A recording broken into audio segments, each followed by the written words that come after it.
Hi friends, இது ஒரு சின்ன பதிவு தான். பழகுறவங்க எல்லாருமே இப்படிதான் இருப்பாங்களா? இல்லை ஏன் இப்படி இருக்காங்கன்னு எனக்கு ஒன்றும் புரியலை. துட்டு தேவைப்படுதுன்னு கேட்டீங்க, நீங்கள் எங்களுக்கு உதவி செஞ்சுருப்பீங்க, நான் உங்களுக்கு உதவி செஞ்சுருப்பேன். தேவைப்படுதுன்னு கேட்டீங்கல்ல, கொடுத்தேன்ல, அந்த காசை திருப்பி கேட்டால் முடியலைங்க.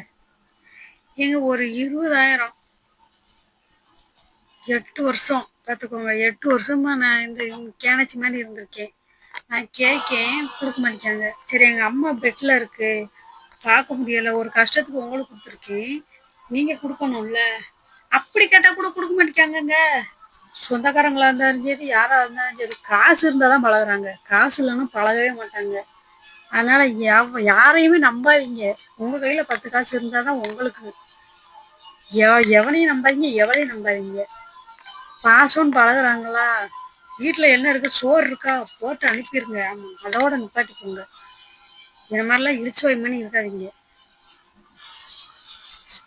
நம்ம நல்லா தான் இருப்போம். அவங்க எனக்கு எங்கள் வீட்டில் ஒரு சின்ன ஒரு சண்டை சத்தம்னா வந்துவாங்க, ஒரு உதவி செய்வாங்க. அவங்களுக்கு ஒன்றுனா நம்ம ஹெல்ப் பண்ணுவோம் அப்படின்னு சொல்லி தான் நான் அவங்களுக்கு ஒரு ஆள்கிட்ட இருந்து கடன் வாங்கி கொடுத்தேன். இப்போ ஒரே கேட்டால் நான் இங்கே இருக்கேன், அங்கே இருக்கேன், நாளைக்கு தரேன், இப்படி இப்படின்னே சொல்லுவாங்க. கடைசியில் பார்த்தா சுத்தத்துக்கு அந்த காசை கேட்டாலே ஃபோன் எடுக்க மாட்டாங்க. இல்லை ஏன் இப்படியெல்லாம் இருக்கீங்க? அந்த துட்டு உங்களுக்கு நிலைக்குமா? கேட்டா ஒரு வார்த்தை ஒன்று விடுதாங்க. நான் என் வீட்டுக்காரர் இருக்கும்போது கொடுத்தேன். இப்போ என் கூட அவர் இல்லையா, அதனால எனக்கு நான் அந்த காசை எப்படி கேட்பேன்னு அவங்க தைரியமா அப்படி இருக்காங்க. ஏங்க, என் வீட்டுக்காரன் கூட இருக்கேன் இல்லை, அது ரெண்டாவது. என்கிட்ட வாங்கினீங்கல்ல, கொடுத்த நான் உயிரோட தானே இருக்கேன், நான் சாகலையில. என் காசை கொடுக்க என்னங்க செய்யுது உங்களுக்கு? ஆனா என் காசை நீங்க தின்றுட்டு நல்லாவே இருக்க மாட்டீங்க. நான் உண்மையே சொல்லுவேன். இதை நீங்க வீடியோலாம் இப்ப நான் போட்டதை கூட அவங்க பார்ப்பாங்க.